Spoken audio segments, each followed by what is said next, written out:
So I've been wanting to get one of these wall climbers for quite some time. I first learned about it last season during the Christmas season, and really my boys just kind of remind me of this, and I wanted to get them a special gift.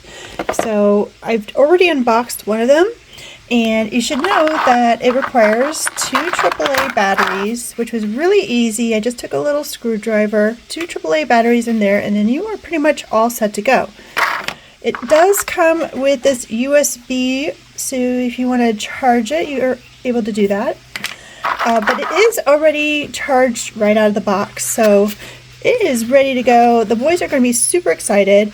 Now I'm going to show you what it looks like. It's really cool. I had no idea how this actually worked, but it turns out it kind of has like a vacuum suction and just kind of sticks to the wall as soon as you turn it on. As I said, you just want to switch it on.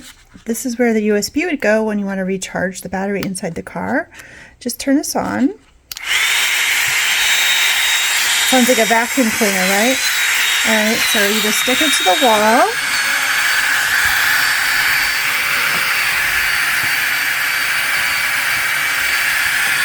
Now I just use the remote control to make it move around.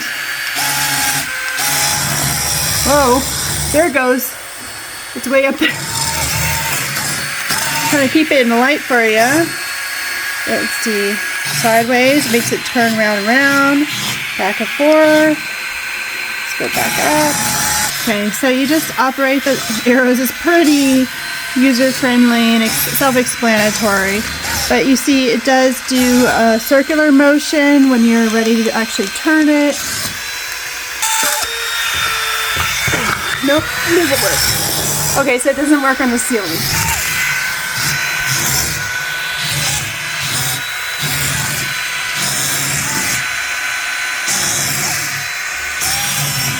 So this is a really cool toy. I know my elementary boys are going to love this. So this is fun. I don't know how sturdy it's going to be, how long it's going to actually last. Most RCs don't last very long, but I totally think it's worth it, honestly, just for the joy of the moment. So go ahead and grab one of these. This is awesome.